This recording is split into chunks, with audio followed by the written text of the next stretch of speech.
Hi hello അസ്സലാമലൈക്കും, welcome back to my channel. ഞങ്ങളിന്ന് കമ്പം വരെ പോവുകയാണ്. പോകുന്നത് കുറച്ച് സാധനങ്ങളൊക്കെ വാങ്ങിക്കണം.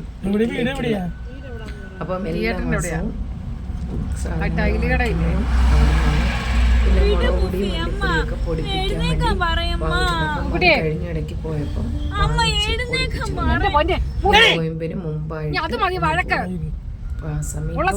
നമ്മള് പോകുന്ന അയ്യപ്പന്മാര് സമയമായോണ്ട് ഇറങ്ങി പോസ്റ്റും കഴിഞ്ഞ് താഴോട്ടിറക്കം ഇറങ്ങി പോകുമ്പോൾ വളരെ പേടിച്ച് തന്നെയാണ് പോകുന്നത് കേട്ടോ. വളരെയധികം വെളുപ്പിനെ പോയാലും പേടിയാണ്. എന്നുവെച്ചാൽ അവിടുന്ന് അയ്യപ്പന്മാർ ഉറങ്ങിയായിരിക്കും ചിലപ്പം വരുന്ന ഒത്തിരി അപകടങ്ങൾ. എരുമേലിയിലാണെങ്കിലും കുമളി, കുട്ടിക്കാനം അവിടെയൊക്കെ ഏറ്റവും കൂടുതൽ ഇപ്പോൾ എരുമേലിൽ നടന്ന ബൈക്ക് അപകടങ്ങളായിരുന്നു. അപ്പം അങ്ങനെ ഞങ്ങൾ കമ്പത്തെത്തിയിട്ട് ഞങ്ങൾ ഒരിടത്തും പോകില്ല. ഞങ്ങൾ ഒരു സ്ഥലത്ത് ചിക്കനൊക്കെ വാങ്ങിച്ച് ചിക്കൻ വറുത്ത് ബീഫ് വണ്ടിപ്പെരിയാറിൽ വണ്ടിപ്പെരിയാറിൽ വാങ്ങിച്ചുകൊണ്ട് വന്നു. ബീഫ് ഒരു ഭാഗത്ത് കുക്കറിൽ വേകുന്നു. പിന്നെ കുറച്ച് ചിക്കൻ, ബീഫ് കഴിക്കാത്തവർക്ക് ചിക്കൻ കഴിക്കാമെന്നും പറഞ്ഞ് ചിക്കനും വാങ്ങിച്ച് കുമ്പളിയിൽ നിന്ന് തന്നെ ഞങ്ങൾ ചപ്പാത്തിയും പൊറോട്ടയും വാങ്ങിച്ചിട്ട് വന്നു.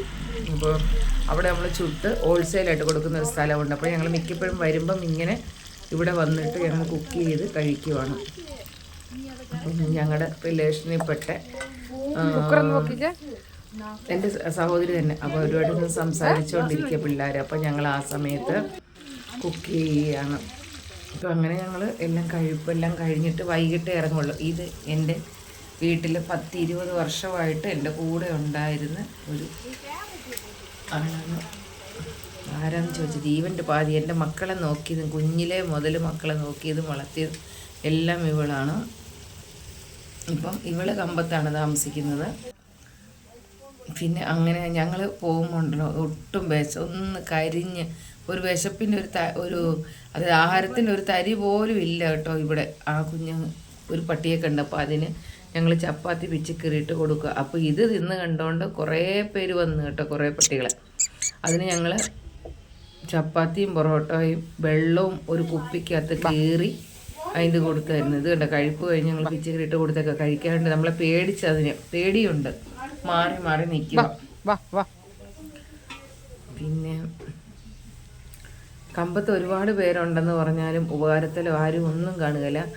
അതുകൊണ്ട് ഞങ്ങൾ അങ്ങോട്ടൊന്നും പോകാതെ തന്നെ ഞങ്ങളിങ്ങനെ ഇവിടെ ഈ ഒരു സ്ഥലത്ത് വന്നിരുന്നാണ് എപ്പോഴും ഞങ്ങൾ ശകലം സമാധാനത്തോടെ സാധനങ്ങളൊക്കെ വാങ്ങിക്കാൻ വേണ്ടി വന്നാൽ പൊടിപ്പിക്കാനൊക്കെ കൊടുത്തിട്ടുണ്ടെങ്കിൽ പൊടിപ്പിക്കുന്നവരെയും വൈകിട്ടാകുമല്ലേ. അപ്പോൾ ആ സമയത്ത് ഞങ്ങളിവിടെ വന്നിരിക്കുകയുള്ളായിരുന്നു. അപ്പം അവിടുത്തെ കഴിപ്പും കുടിപ്പും എല്ലാം കഴിഞ്ഞ് വീണ്ടും ഞങ്ങൾ വീട്ടിലേക്ക് വരുവാണ്. അപ്പോൾ വീട്ടിൽ കയറ്റം കയറുന്ന സമയത്താണ് ഏറ്റവും പേടി.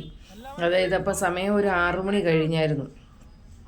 ഇപ്പോൾ ഇവിടെ ട്രാഫിക്ക്, അതിൻ്റെ ഇടയ്ക്ക് ബസ്സുകാരും ഒരു കാറുകാർ തമ്മിൽ, കേരളക്കാരും ഒരു ആന്ധ്രാക്കാരുമായിട്ട് തമ്മിൽ വഴക്ക്.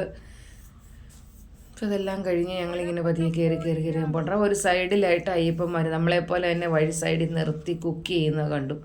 അപ്പോൾ ഞങ്ങളത് കുറേ കണ്ടത് നമ്മളെപ്പോലെ കണ്ടത് ആ വണ്ടി കുക്ക് ചെയ്യുന്നതാണ്. അപ്പുറം സൈഡിലുണ്ട് അയ്യപ്പന്മാർ, ഇത് കണ്ടോ.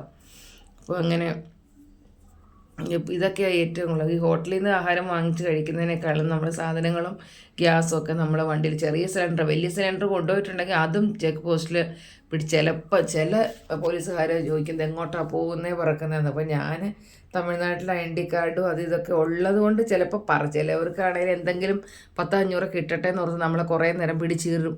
അപ്പോൾ കഴിഞ്ഞ ഇടയ്ക്ക് കോളേജിൽ കൊച്ചിനെ കൊണ്ട് ചേർക്കാൻ വേണ്ടി പോയ സമയത്ത് ഫുൾ സിലിണ്ടർ ആയിരുന്നു. അപ്പോൾ ഫുൾ സിലിണ്ടർ കൊണ്ടുപോകാൻ പറ്റത്തില്ലെന്നും പറഞ്ഞാൽ കൂടല്ലൂർ കുറേ പോലീസുകാരാണ്. പിന്നെ ഇപ്പോൾ അങ്ങനെയൊന്നുമില്ല, അതുകൊണ്ട് ചെറിയ സിലിണ്ടറേ കൊണ്ടുപോകുള്ളൂ. അപ്പോൾ അതും ഒരു പ്രശ്നങ്ങളുണ്ട്. പിന്നെ എന്നാൽ അയ്യപ്പന്മാർ ഫുൾ സിലിണ്ടറോടെയാണ് വരുന്നത്, അതിനൊന്നും ഒരു കുഴപ്പമില്ല. അവർക്കൊരു 5-10 കിട്ടണമെന്ന് ആഗ്രഹിച്ചു കഴിഞ്ഞാൽ നമ്മളെ കൈ നീട്ടി അത് നിർത്തുക തന്നെ ചെയ്യുക അവർ. അങ്ങനെ നമ്മുടെ കുമളി ചെക്ക് പോസ്റ്റൊക്കെ കഴിഞ്ഞ് കുട്ടിക്കാനം കഴിഞ്ഞ് വരുമ്പോൾ എന്നോട് മുഫിയാണ് എന്നോട് പറയേണ്ട അമ്മി ഒരാളെ കാണണേ നോക്കാൻ. ഞാൻ ക്യാമറ ഒക്കെ എടുത്തോണ്ട് വന്നപ്പോഴത്തേനും ആ ആൾ മറഞ്ഞ് പോകാൻ തുടങ്ങി. അപ്പം അങ്ങനെ ഈ യാത്രയും അവസാനിക്കാറായി. അപ്പം ഇത്രയേ ഉള്ളൂ ഈ വീഡിയോ. നിങ്ങൾക്ക് ഈ വീഡിയോ ഇഷ്ടപ്പെട്ടെങ്കിൽ ലൈക്ക് ചെയ്യാനും ഷെയർ ചെയ്യാനും സബ്സ്ക്രൈബ് ചെയ്യാനും മറക്കല്ലേ. ബൈ, അസ്സലാമു അലൈക്കും.